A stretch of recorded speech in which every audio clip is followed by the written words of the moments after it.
terkait dengan pernyataan Origenes Mao, politisi senior Partai Golkar Papua Barat Daya yang kini hijrah ke Partai Gerindra pada Media Detik 7, pertanggal 27 Mei tahun 2023 di kediamannya. Akhirnya, Jan Pieter Bossauer, Wakil Ketua Bapilu Partai Golkar Papua Barat Daya, angkat suara. Ia mengakui perjalanan karir Origenes Mao sebagai salah satu tokoh senior politisi Partai Golkar pada masanya. Dalam penjelasannya dengan santun ia sampaikan bahwa keputusan Origenes Mao keluar dari Partai Golkar merupakan hak prerogatif beliau dan secara substansial tidak adanya konflik. Dengan pemberitaan yang beredar kemarin yang dihembuskan oleh Pak Origenes Mao sebagai senioritas Partai Golkar yang malah menintang 30 sekian tahun ya, kira-kira tanggapan Anda sebagai dari Golkar sendiri seperti apa ya?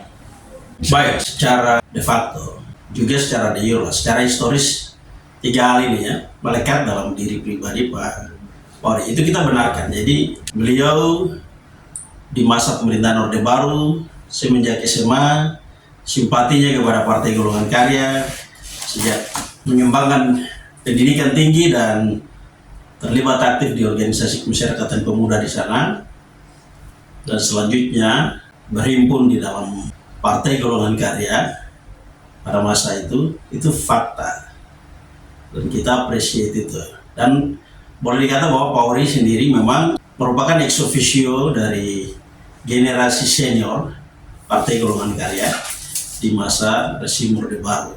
Jadi kalau dalam tanda kutip kita generasi hari ini, kita melihat Pak Ori adalah penjelmaan dari sosok John Pitwanane dan juga Yakobus Porfidias Losa serta Baswebu dan generasi di level itu, di masa itu. Namun kita mengikuti bahwa sejalan dengan perkembangan waktu, kalau kita bicara tentang konsolidasi organisasi, reorganisasi, maka ada regenerasi. Jadi ada proses keberlanjutan, transfer kepemimpinan dari satu pemimpin kepada pemimpin yang lain. Karena ini sifatnya berkesinambungan gitu. Kalau hari ini kemudian kita mengapresiasi pilihan beliau, ya itu sudah prerogatif beliau berdaulat memutuskan untuk tetap berada di Partai Golkar atau berkiprah dengan partai politik yang lain untuk nuansa-nuansa yang baru. Itu adalah hak individunya Pak Origenes. Nah, jadi kalau kemudian seperti itu, yang kami melihat di sini adalah bahwa beliau tetap menjadi orang yang ada pada organisasi baru. Dan di sana beliau memprogres diri dengan konstitusi organisasi yang ada di sana, visi misi organisasinya, tujuannya untuk mencapai tujuan politik di partai yang bersangkutan. Kalaupun beliau pernah ada di Golongan Karya, itu tempat yang pernah beliau dipersemaikan, memiliki kematangan politik dan kemudian hari ini menularkan itu kepada partai yang baru. Selama ini buah karya yang dicantumkan Pak Origenes Mao apa sebenarnya? Kira-kira apakah dengan hengkangnya beliau atau hijrahnya beliau, kira-kira apakah ada hubungan atau miskomunikasi atau kurang harmonis atau seperti apa yang bisa dijelaskan? Ya namanya partai politik pasti ada dinamika politik. Jadi kemudian perkembangan kekinian yang terjadi di internal Partai Golkar itu secara substansial sebenarnya tidak ada sesuatu yang prinsipil. Tidak ada konflik ya? Tidak ada konflik. Konflik of interest di antara internal partai itu sebenarnya tidak ada. Tetapi kami mengapresiasi bahwa itu adalah pilihan beliau, keputusan politiknya beliau gitu.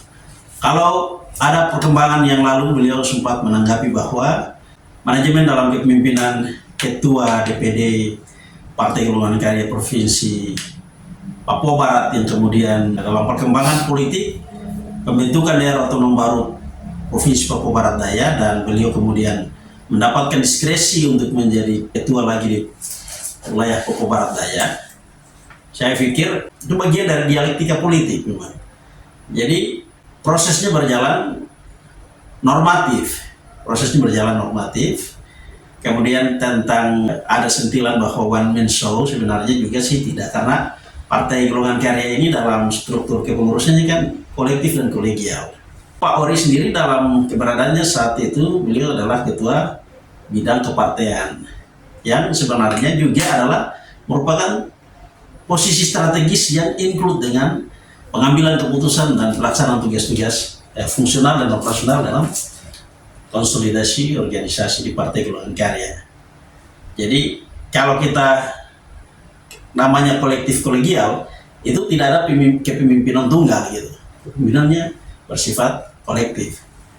Namun berjalannya waktu 30 tahun lebih ya lamanya yang dijalin dengan Pak Ori Genesmao selaku kader Golkar, kini saya memutuskan untuk pindah ke salah satu partai. Sebagai kader Golkar, apa yang dirasakan bahwa Pak Ori ini dia punya strategi politik selama ini, punya prestasi hingga beliau memutuskan untuk pindah ke partai yang diusung oleh Pak Prabowo. Bagaimana kira-kira perasaan dari Partai Golkar sendiri? Yang pertama adalah pilihan politik beliau untuk tetap berada di Golkar dan atau pindah partai adalah hak prerogatif, hak mutlak yang dimiliki oleh Pak Ori sendiri. Semua pengalaman, pemahaman, dan kematangan yang dimiliki oleh Pak Ori yang kemudian beliau bawa pergi dalam perspektif yang lainnya boleh dikata kita kehilangan, tetapi hari ini mengapa kita tidak merasa kehilangan? Karena Golkar tentunya memiliki banyak stok. Partai ini partai besar dan keberadaannya secara struktural, ya struktural, sistematis, konstruktif. Jadi pergerakan politik untuk pendidikan politik kepada sistem di kepartean secara berjenjang ada. Golkar mempunyai institusi untuk pendidikan politik kepada kader juga ada. Jadi kita Golkar ini dalam sejarah banyak kader Golkar yang hijrah bahkan mendirikan partai politik yang baru. Ya, contoh konkret Golkar punya Prabowo keluar membangun partai Gerindra. Tapi Golkar tetap mempunyai stok, tidak kehilangan kader. Golkar punya Wiranto keluar membangun partai Hanura. Golkar tetap eksis, bahkan sebagai partai pemenang pemilu urutan kedua setelah pemilu reformasi. Kemudian Golkar punya SBY keluar membangun partai Demokrat, tapi Golkar tetap eksis. Golkar punya Surya Paloh keluar membangun Nasdem, tapi Golkar tetap eksis. Itu memperlihatkan dan membuktikan kepada publik bahwa Golkar patah satu tumbuh 1000. Golkar tidak habis stok untuk publik Indonesia dalam hal kepentingan pembangunan itu. Kenapa? Karena Golkar juga mempunyai strategi untuk menyiapkan kader. Jadi transformasi kader itu juga menjadi penting. Kalau kemudian ada generasi, contoh, ada seseorang yang mempunyai kiprahnya itu eksis, tetapi pada titik tertentu mengalami anti klimaks, beliau akan menurun. Kita ambil contoh kasus, katakanlah Ade Boaz Losa. Dalam kejayaannya bersama Persipura, beliau naik, tapi sampai pada titik tertentu yang secara fisik, secara fisiologi, gerakannya sudah tidak bisa maksimal untuk tetap eksis, beliau mengalami penurunan. Gitu. Itu normal kepada semua kader-kader yang berada di Partai Golongan Karya. Artinya personifikasi itu menjadi contoh bahwa proses regenerasi kader di dalam tubuh suatu partai politik juga menjadi penting, karena orang muda punya masa depan dan orang muda itu penting mendapatkan proses pembentukan kader di dalam suatu wadah, terutama dalam partai politik ataupun organisasi masyarakat yang lain dan sebagainya, termasuk juga dalam dunia birokrasi. Jadi pemimpin yang nanti kemudian menjadi pemimpin yang berkualitas ke depan membutuhkan proses. Nah, proses ini tidak bisa seseorang itu terus dia ada di tempat, nanti bagaimana perkembangan kader yang lain. Jadi harus ada transformasi. Makanya tadi saya bilang kalau kita katakan itu organisasi kader, maka ada regenerasi. Kalau konsolidasi organisasi itu kan reorganisasi, berarti harus terjadi regenerasi. Target yang akan dicapai Partai Golkar yang saat ini sudah menjadi Papua Partai, bisa disebutkan secara transparan jumlah kader yang saat ini ada? Jumlah kader sih banyak lah. Secara kuantitatif saya tidak bisa menyebutkan. Kalau jumlah yang ada di struktur kepengurusan itu ada sekitar 90-an. 90? Ya, 90-an. Kemudian itu juga kepengurusannya berjenjang, ada di tingkat DPD tingkat kabupaten, DPD tingkat kota, sampai di tingkat distrik dan kelurahan, bahkan di kampung-kampung. Oke, target yang akan dicapai Partai Golkar.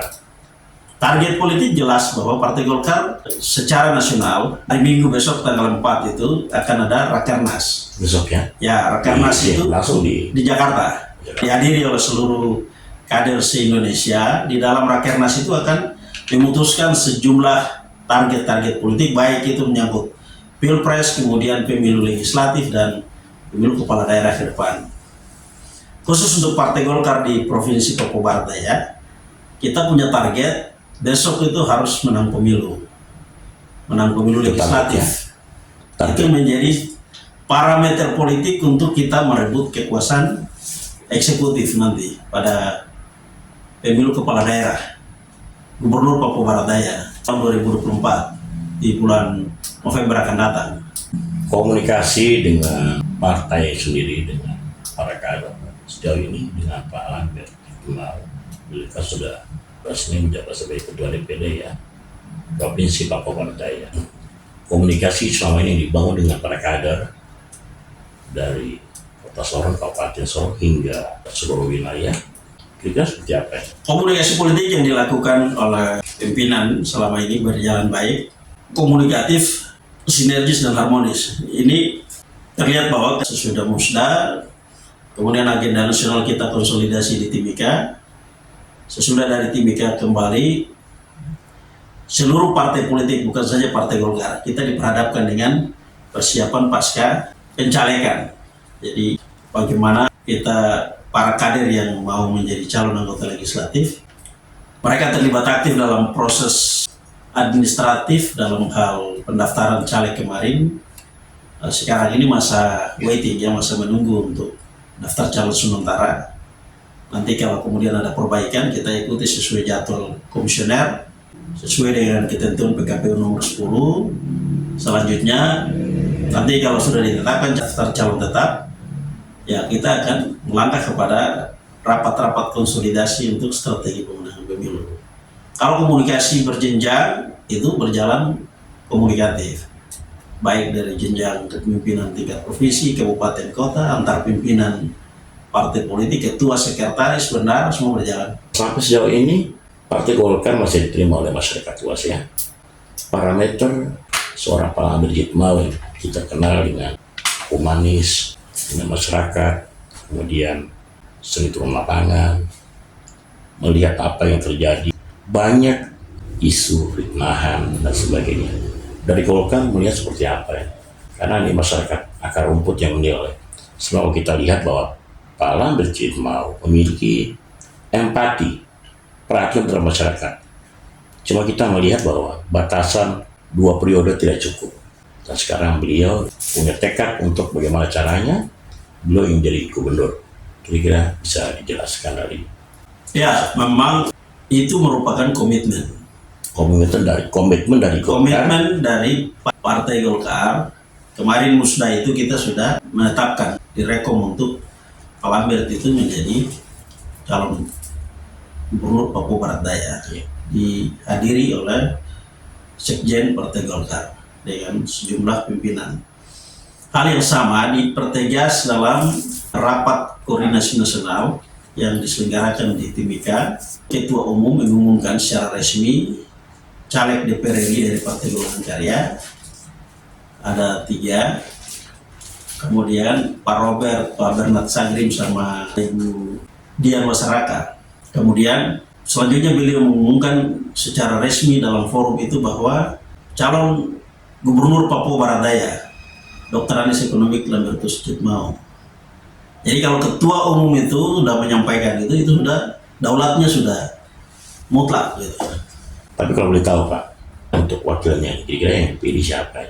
Dalam mencari wakil sesuai ketentuan Undang-Undang Otonomi Khusus, wakil gubernur, pasangan gubernur dan wakil gubernur itu orang asli Papua. Orang asli Papua di sini nanti kita melihat kalau ya Pak Lambert itu sudah mewakili masyarakat Papua Barat Daya di wilayah darat, kita akan melihat wakilnya itu dari pesisir. Tetapi harus representasi Muslim asli Papua. Boleh tidak kami mengetahui kira-kira figurnya siapa? Figurnya ya diperkirakan nanti kita bisa sounding dengan wakil yang kita akan proteksi. Nanti kita Sejauh ini melakukan masih off the record ya. survei, ya masih off the record. Nanti kita melakukan riset, kita akan mengukur tingkat elektabilitas, popularitas, tingkat keterpilihan, lalu kita sandingkan orang ini lebih cocok untuk kita buatkan menjadi dua kekuatan politik untuk memenangkan kontestan pemilu. So itu masuk closing statement. Kira-kira apa yang ingin disampaikan pada masyarakat luas kalau media kami dengan pemberitaan dari berbagai media, opini yang dinaikkan oleh lawan-lawan politik. Kira-kira harapan saudara seperti apa? Harapan saya kepada masyarakat Papua Barat Daya, hal yang pertama, kita semua ketahui bahwa adanya Kota Sorong, adanya Kabupaten Raja Ampat, adanya Kabupaten Sorong Selatan, Kabupaten Maibrat maupun Kabupaten Tambrau tidak terlepas dari sejarah perjuangan yang dieksekusi oleh elit pimpinan Partai Golongan Karya. Golkar itu partai pemerintah, tetapi juga partai pembangunan. Sejarah membuktikan bahwa semua orang hari ini boleh hebat dan ada di mana-mana, tak terlepas dari sejarah Partai Golongan Karya yang ikut membesarkan semua kita. Nanti reformasi datang dengan tuntutannya, dan hari ini kita ada dalam kebebasan yang lebih luas lagi. Kebebasan itu kita tidak bisa melupakan sejarah. Dan hari ini perkembangan sampai hari ini, saya menyampaikan kepada semua kita bahwa wilayah Papua Barat Daya kemarin baru terlepas dari Provinsi Papua Barat. Di wilayah kita ini memiliki 6 anggota DPR Partai Golongan Karya di Provinsi Papua Barat. Jadi fraksi Partai Golkar Papua Barat itu, kami Golkar di Sorong Raya ini ada 6 kursi. Maibrat 1, Kota Sorong 2, Kabupaten Sorong 2. Bahwa itu parameter bahwa hari ini kalau kita mau target menang besok untuk Papua Barat Daya, kami sudah punya 5 seat ini. Petahana, incumbent itu kita ada 5. Jadi kalau margin errornya kita bisa meningkatkan, tambah beberapa seat lagi, dan target-target kita untuk mewujudkan pembangunan dalam visi pembangunan dengan masyarakat di Papua Barat Daya ini, itu sangat penting. Sangat penting masyarakat mengintegrasikan kepentingan mereka dengan Partai Golongan Karya dengan memberikan sikap tegas terhadap pilihan politik untuk memenangkan Partai Golkar di pemilu legislatif tahun 2024 pada tanggal 14 Februari nanti. Mengapa itu menjadi penting? Karena hari ini kita melihat perkembangan dengan adanya peluang reformasi. Kita hari ini multi partai di negara ini begitu mudah memberikan ruang bagi banyak partai politik yang baru, tetapi pendidikan politik kurang maksimal kepada kualitas kader yang baik. Kader itu datang kepada parlemen, adanya di sana hanya untuk kepentingan tertentu, tetapi tidak pernah berpikir keterpanggilan untuk membangun masyarakat bangsa dan negara ini secara baik. Satu contoh konkret yang kita nikmati hari ini adalah Papua Barat Daya dieksekusi full oleh Partai Golongan Karya. Itu bentuk sumbangsi Partai Golkar terhadap kesejahteraan masyarakat Papua Barat Daya ke depan. Jadi kalau tidak memberikan dukungan kepada Partai Golkar, kita rugi, dan kita juga ikut sebagai pengkhianat terhadap hadirnya Provinsi Papua Barat Daya yang menjadi berkat bagi kita semua. Kira-kira untuk harapan nanti untuk pemilu nanti, harapan yang dicapai nantinya kepada masyarakat luas. Harapan kepada masyarakat luas, mari bersama-sama dengan Bapak Lambertus Jitmao, Ketua DPD Partai Golongan Karya Provinsi Papua Barat Daya, kita menyukseskan pemilu legislatif pada tahun 2024 dengan tujuan kita memastikan kemenangan Partai Golkar, dan kita akan mengusung pimpinan Partai Golkar menjadi calon gubernur. Ketika beliau menjadi gubernur, semua kepentingan pembangunan yang menjadi cita-cita yang kita sama-sama berjuang dengan pembentukan Provinsi Papua Barat Daya ini, kita akan wujudkan untuk meningkatkan kualitas pendidikan yang lebih baik, kualitas kesehatan yang lebih baik, pembangunan infrastruktur yang lebih baik, pertumbuhan ekonomi yang lebih baik, dan pelayanan multi aspek pembangunan yang lain kita tingkatkan menjadi lebih baik. Kita mendorong Papua Barat Daya menjadi provinsi termaju di tanah Papua, menjadi pilot project di tanah Papua, menjadi provinsi percontohan di tanah Papua. Terima kasih ya sudah menonton. Jangan lupa like, komen, dan subscribe.